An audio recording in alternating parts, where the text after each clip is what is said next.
దోసల పిండి చాలా గట్టిగా ఉంది. సో దోసలు వేసుకుందామంటే రాదు కాబట్టి కొంచెం మనం వాటర్ అనేది మిక్స్ చేసుకోవాలి.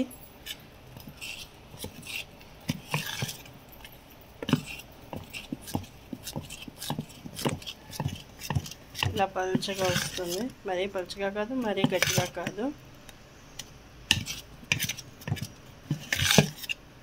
అట్లు పోసుకోవడానికి వీలుగా ఉండడానికి దోసల పిండి ఇలా వేసుకుంటాం.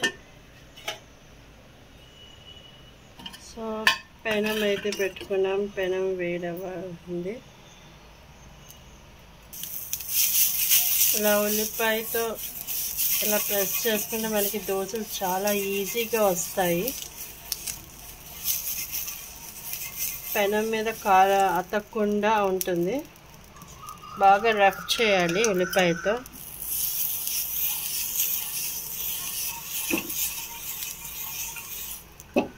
ఇప్పుడు మనం పిండి వేసుకుంటున్నాము.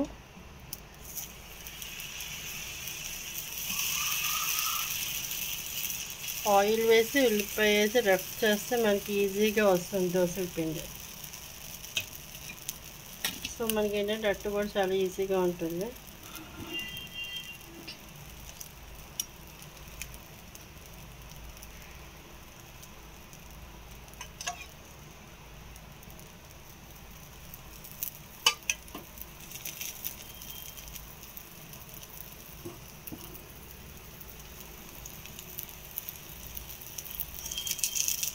ఇలా సైడ్ సంచి పట్టుకొని తీయాలి.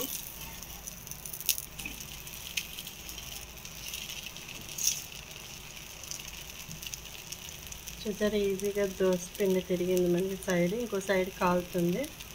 ఒక సైడ్ కాలిన తర్వాత ఇంకో సైడ్ కాలుతుంది.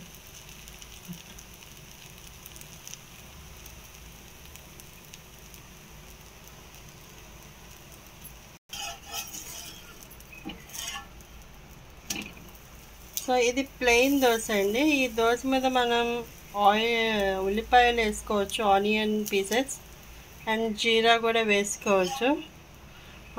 కారం పొడి కూడా వేసుకోవచ్చు. చాలా బాగుంటుంది. దీని మీద పచ్చిమిర్చి పీసెస్ చిన్న చిన్న ముక్కలుగా చేసి వేస్తారు. అది కూడా చాలా బాగుంటుంది. సో మనం ఎలా కావాలంటే అలా వేసుకోవచ్చు. ఓకే గైస్, ఈ వీడియో కనుక మీకు నచ్చితే ప్లీజ్ సబ్స్క్రైబ్ చేయండి, లైక్ చేయండి, షేర్ చేయండి. Thank you so much.